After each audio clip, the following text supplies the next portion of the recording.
Ano pang nililaser niyan? Wala na.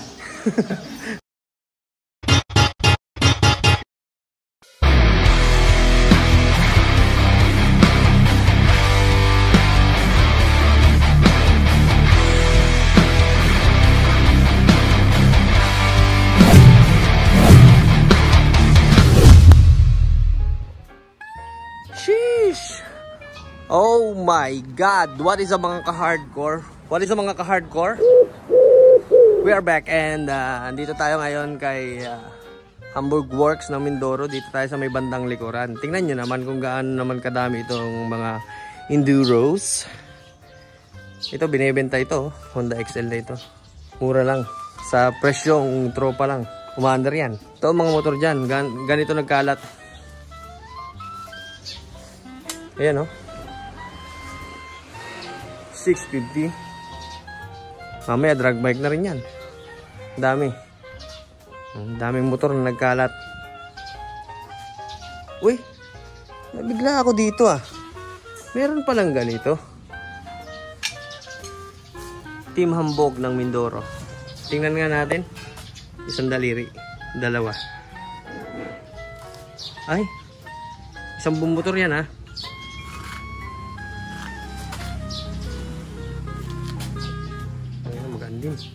Ayun, tingnan natin. RXT, pangkarera. Di ba? Anong motor ito? Boss, anong motor to? 2-stroke? Ito? Piaggio. Piaggio? Ah, 50cc lang pala ito. Italian. Italian bike. Pasok tayo sa loob. Yun talaga. Dami o mga chassis. Yan o. Busog ang mata. O, karamihan dito mga aluminum chassis. Ayan. So dito ako nagpagawa ng ating chassis. Ito. Ito ang chassis natin. Rider look pang scam.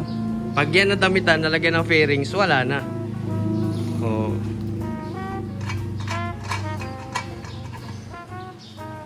Gas tank. Oh, di ba? Pasadya lahat. So, tingnan niyo naman ang makina. Oh. Dami dito, puro alloy. Tingnan niyo. Yan, may pang Pantra, pang Wave, pang CRF 450, pang drag lahat. Ito, RXZ. Ano ito, RXZ nga? Oh? Yung isa CR250 yan. Yun, CR250. Ay, CR250. Ito yung mabilis. Oh? CR250, 2-stroke din. Puro 2-stroke, pang karera. Diba? Ayan, oh. Ang dami. Ito, ginagawa pa. Pasilip lang to eh. Pero merong pang Mio. Yun talaga pag nabuo itong Mio na to. Tsaka yun, Wave. Swing arm natin. Ganito kahaba. 34 inches. Yan. Ito, kukuberan pa natin yan ng flat plane, parang sheet. Tapos, siyempre, bubuhayin natin yung methanol injection. Kakabit pa rin natin dito kasi tayo nagpauso nun tapos hindi natin ikakabit pag nabuo na itong bagong stalker. Yan. Hindi ko alam kung pipinturahan ko pa ito ng violet pero parang hindi na. Ang ganda naman ng pagkakagawa ng aluminum chassis na ito. Oh. Quality. O, di ba? Silip. Tingnan mo naman. Ang design pa lang. Pinaglaruan pero ang ganda tingnan. Tapos, sa parte na to, di ba meron kayong ginagamit na laser? O, di ba? May laser pa yan. Hindi yan basta-bastang sukat na tansya-tansya lang ng ano, tansya-tansya lang ng mata. May laser yan, nile-laser yan para makita kung pantay or hindi. Ayan, no? Para sa Raider 150. Yun naman. Aluminum yan. Ayan, no? Kitang-kita mo talaga pag ano, sala. Sige daw, testing daw natin yung laser nyo.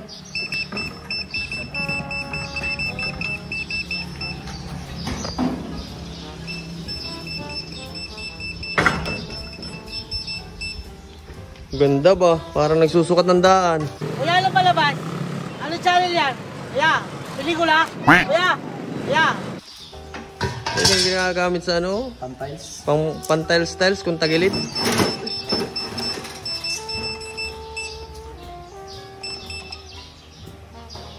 Aba.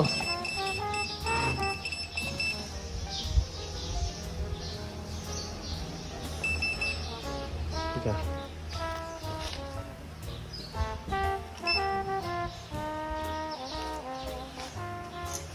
Tang ina oh, alay na alay no.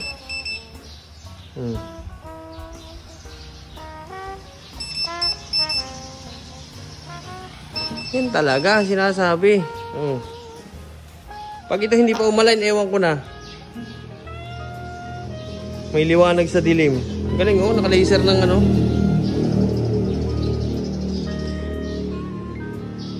Diba? Hindi basta ang gawa. Kaya dito nagpagawa si Axel Tevez. Kasi hindi basta-basta. Wag babastahin. Example, ito. Buhatin natin. Kayang-kaya ng isang daliri, oh. Ganyan kagaan. 4 na kilo lang.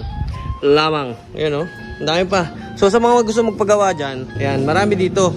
Dito lang kayo magpagawa, mura lang, tapos matibay, at the same time, magaan, syempre. Syempre, kaya ka nga magpapagawa ng aluminum chassis para makuha mo yung gaan eh. Katulad dito, Sniper 150, pang drag bike ng Sniper. Yan, sa mga mahilig dyan sa drag, pang Sniper 150 oh. Doon sa mga taga Mindanao dyan, sa mga gusto magpagawa. Yung pala eh, karamihan pala nagpapagawa ng mga taga Mindanao, dito rin sa Mindoro nakapunta eh. Ayan oh, mga chassis oh. Ayan oh, mga drag bike. Yan, sa mga gusto magpagawa dyan, comment down below na lang o reach out nyo ako. And ayan, karamihan pala nagpapagawa dito, Mindanao din eh. Gaan naman ito ah. Chassis ba talaga to? Parang hindi chassis, ang gaan eh. Tingnan natin ito. Lapit tayo dito kay Stoker. Tingnan nyo naman mabuti kung gaano ang quality niyan. Oh, gaano kakapal yan. 10mm yan pare. Yung ugar.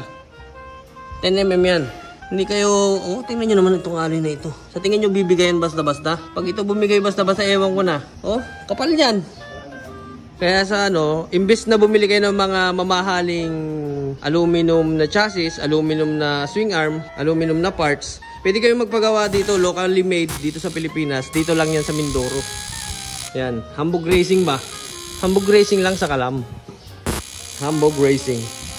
Hamburg Works. Pero syempre, ang setup kasi nito, hindi katulad ng kina-Axel na pang 200 meters, pang 400 meters. Ito kasi is pang waswas. Yung magiging setup natin, pang waswas yan.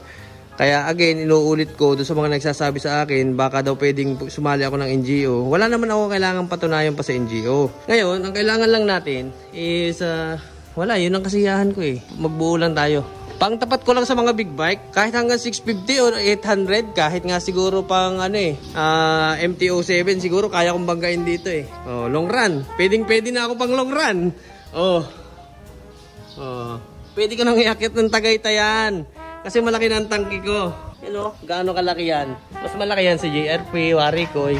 Ang JRP nagre-range lang ng mga 3 litro. Ito siguro mga 8 litro laman. Isang buong upuan yan. Kahit hindi na ako flat na. Flat seat ba? Damit na lang ang kulang. So, karburador.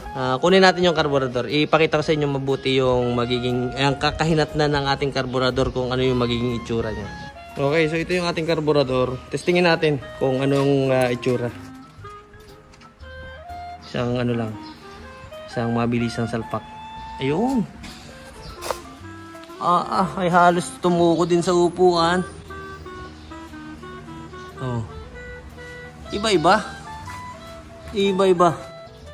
Laki. Napakalaki ng karburador natin.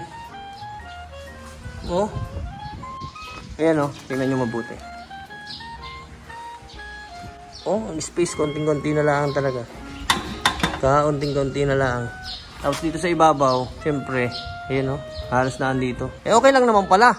Hindi siya nakasahod sa tubig. Oh. Nandito. Ay kaganda, sakto-sakto lang oh. Sakto-sakto lang ang laruan. Tapos yung magiging battery niya, ito. Yan. Dito yan, sa baba.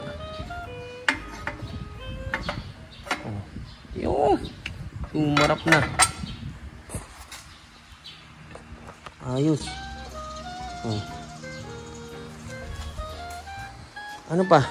Wala na, tambutso na lang ang kulang. Tambutso niya dito. Meron siyang power bomb syempre, yung power bomb o rev bomb na tinatawag. Yung dito, tapos parang tune pipe na maliit. Syempre, ang labas niyan dito. Sa tabihang ito. Tapos yung ano niya, dito na sa parting ito. Yan. Tapos dito. Low. Ganyan, tambutso niya. Parang ganito ba? Oh, gaan din ito. Yung sa atin kasi ganito, nandito nakakayap. Yan. Eh, ito pala sakto din dito. Kaso instead na dyan nakadaan yan, sa ilalim natin papadaanin. Parang papagayon. Yan, nakan dyan. Ang magiging itsura niyan. Imbis na papagayon, papagayon. Ano? Ayos. Tapos ang poproblemahin natin sunod, kanyang radiator. Ay maganda naman yung radiator niya eh. Kasi personal, ano yun eh, galing ng KR150. May modify lang natin ng kaunti. Tapos ang gulong natin ay mas malaki dito ng kaunti. Kaya ang tindig niya, ganyan nakababa yun talaga. Ang tindig niya, medyo mahaba ng kaunti. Kasi sa ating ganyan kataas eh. Hindi tutungtong na siya dun. Ang mangyayari dyan ngayon, ito, tutungtong na yan. Kasi ang gamit natin dito, ito 4590. Yung sa atin kasi 60-100 ang gulong nating unahan. 60-100, ang likod naman ay by 18 na 2.50 ang sukat. Yan. Ganyan, nakababa siya ngayon. Di ba? Tapos headlight na lang, ano yun, ng headlight. Katapos ng headlight, fairings na, the rest fairings na. May kickstart na siya. Ang kickstart niya dito. Patay ka dyan. Raider na. Tapos ito naman. Ito lang ang ano dyan. Hindi lang makatotohanan kasi mas makapal siya kumpara doon sa stock. Kaso, sadya yan para sa tibay. Ayoko nung makitid. Para kahit pa ganyan, matibay pa rin siya. Ang linis oh. Tapos lalagyan ko siya ng ano. Diba may mga ilaw siya. Instead na nakakayap yung mga ilaw-ilaw dyan, palulusutin natin dito sa loob. Kaya ganito siya kalaki. Para lumusot yung mga wire doon sa loob. Malinis siyang tingnan. Parang walang wire. Dito nakakayap sa loob. May butas. Sa loob ang wirings. Tapos ilagay natin dito MSD. Pag nadamitan na, di dadamitan natin yan. May fairings na. Ito yung ignition coil niya kasi ganito lang kaligit. Cute size. Ignition coil. So papalitan natin yan. Pero for the meantime, ito muna yung gagamitin natin. Tapos, palit tayo ng MSD, yung blaster coil. Siyempre, di ba, mostly dito nakalagay sa ibabaw. Nakatornilyo dito malaki. Para mapurma, kagaya nung katulad nila. Tapos, siyempre, dito nakatornilyo sa labas, exposed na exposed. Pag ipinarking mo sa mall, nanakawin lamang, edi masaya. Okay. Ayop na yan. Di-laser naman. Oh, laser ni Green Lantern. Pag ito hindi pa talaga na-straight, ewan ko na. Eish, yan ang sinasabing shish. Shish talaga. Okay, so sa mga gusto magpagawa dyan, aluminum chassis, dito lang yan sa Mindoro. Dinadayo yan. Ang dami nilang mga bumibili sa kanila. Mga nagpapagawa, taga Mindanao pa. Pang Sniper 150, yan. Yung mga yan. Ilan ang kumuha sa inyo yung Sniper 150? Dalawa? Dalawa na. Catalyzer. So, sa mga makakapansin dyan, sa alam nyo naman yan, yung mga taga Mindanao kong friends dyan, unsa, dito pala ginagawa yon. Sa makikita nyo dyan, baka sabihin sa inyo kung saan binili. Dito lang yun sa Mindoro, nagpagawa lang yan dito. Yung mga ganitong style. Ganito, no? Yan, ganyan mga datingan. Sa mga pangkarera dyan sa Mindanao. Nakadalawa na sila, isang kata. Yan, sa mga gusto magpagawa dyan, so, reach out lang kayo sa akin, comment down below. At saka, pwedeng, message nyo na lang ako na gusto mong pagawa dyan. Dito lang yan sa Mindoro. Yan, kahit nga ako nagpagawa eh. Siyempre, ano pa naman. Kaso, gagastos nga lang kayo. Magkano yung JRP na chassis? Nasa 40. Chassis lang yun sa Raider 150. Pero ito, locally made. Siyempre, mas pricey yung JRP kasi may pangalan. Pero sa quality, I doubt sa quality. Yung swing arm nga ng JRP, Oy! Sorry. Nagke-curve pa ganun. Ay, sorry. Ito na lang. Dito na lang tayo sa locally made. Sa matigas. Oh, solid na solid. Ito, pag ito napatupi mo yan, yung ganyang kakapal, ewan ko na, sampalataya ako sa Panginoon, hindi mo kaya yun. Okay, so ito hanggang dito na lang muna ulit. And bye-bye.